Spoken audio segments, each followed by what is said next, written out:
जय माता दी। मेरे सभी प्यारे दोस्तों, मैं लक्ष्मी शर्मा बड़ों को चरण स्पर्श, छोटों को प्यार और बराबर वालों को दिल से नमस्कार करती हूँ।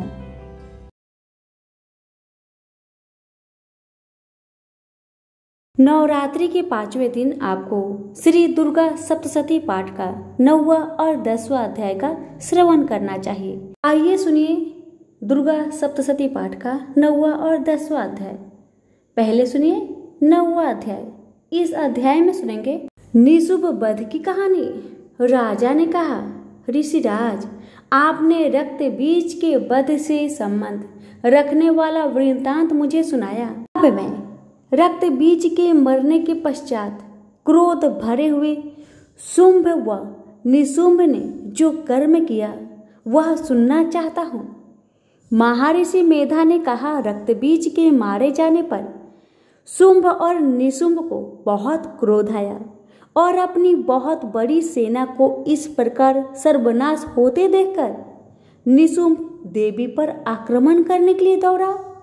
उसके साथ बहुत से बड़े बड़े असुर देवी को मारने के वास्ते दौड़े और महापराक्रमी शुंभ अपनी सेना सहित चंडिका को मारने के लिए बढ़ा। फिर शुंभ और निशुंभ का देवी से घोर युद्ध होने लगा और वह दोनों असुर इस प्रकार देवी पर बाण फेंकने लगे जैसे मेघों से वर्षा हो रही हो। उन दोनों के चलाए हुए बाणों को देवी ने अपने बाणों से काट डाला और अपने शस्त्रों की वर्षा से उन दोनों दैत्यों को चोट पहुंचाई। निशुंभ ने तीक्ष्ण तलवार और चमकती हुई ढाल लेकर देवी के सिंह पर आक्रमण किया।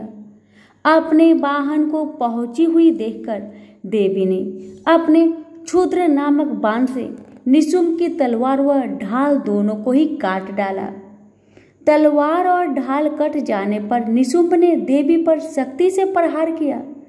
देवी ने अपने चक्र से उसके 2 टुकड़े कर दिए। फिर क्या था, दैत्य मारे क्रोध के जल भुन गया। उसने देवी को मारने के लिए उसकी ओर शूल फेंका, किंतु देवी ने अपने मुक्के से उसको चूर चूर कर डाला। फिर उसने देवी पर गदा से प्रहार किया। देवी ने त्रिशूल से गदा को भस्म कर डाला। इसके पश्चात वह फरसा हाथ में लेकर देवी को ओर लपका। देवी ने अपने बाणों से उसे धरती पर सुला दिया। अपने पराक्रमी भाई निशुंभ के इस प्रकार से मरने पर शुंभ क्रोध में भरकर देवी को मारने के लिए दौड़ा। रथ में बैठा हुआ उत्तम आयुधों से सुशोभित अपनी 8 बड़ी बड़ी भुजाओं से सारे आकाश को ढके हुए था। शुंभ को आते हुए देखकर देवी ने अपना शंख बजाया और धनुष की टंकार का भी अत्यंत दुस्सह शब्द किया। साथ ही अपने घंटों के शब्द से, जो कि संपूर्ण दैत्य सेना का तेज को नष्ट करने वाला था, संपूर्ण दिशाओं को व्याप्त कर दिया।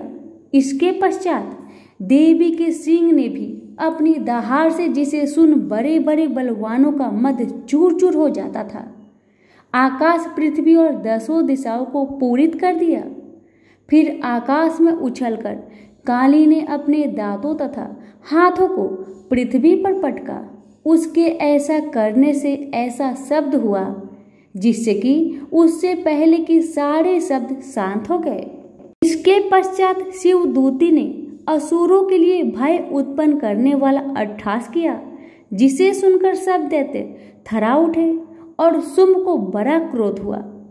फिर अंबिका ने उसे, अरे दुष्ट, खड़ा रह कहा तो आकाश से सभी देवता जय हो बोल उठे।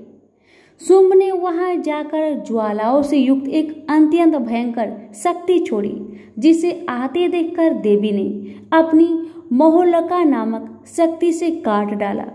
राजन, फिर शुंभ के सिंहनाद से तीनों लोक व्याप्त हो गए और उसकी प्रतिध्वनि से ऐसा घोर शब्द हुआ जिसने इससे पहले कि सब शब्दों को जीत लिया।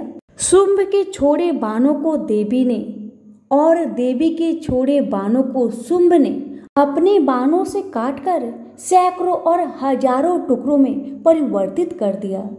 इसके पश्चात जब चंडिका ने क्रोध में भर शुंभ को त्रिशूल से मारा तो वह मूर्छित होकर पृथ्वी पर गिर पड़ा।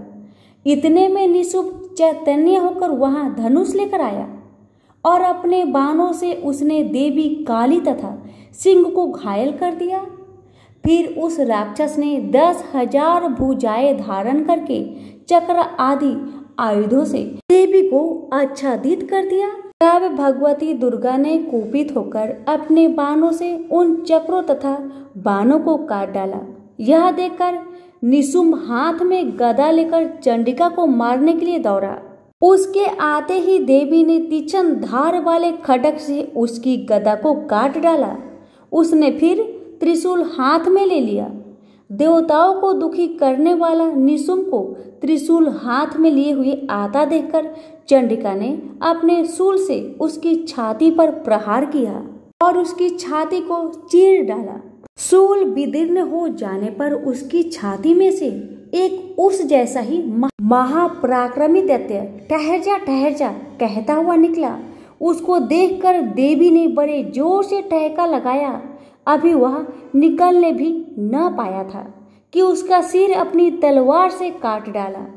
सिर के कटने के साथ ही वह पृथ्वी पर गिर पड़ा।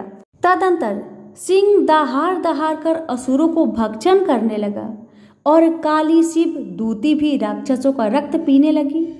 कौमारी की शक्ति से कितने ही महादैत्य नष्ट हो गए। ब्राह्मणी की कमंडल के जल से कितने ही असुर तेजोहत हो गए।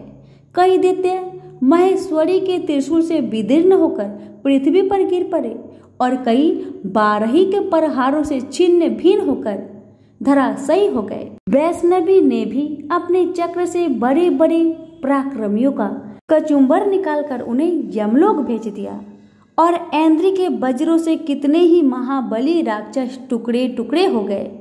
कई दैत्य मारे गए, कई भाग गए, कितने ही काली शिव दूती और सिंह ने भक्षण कर दिए।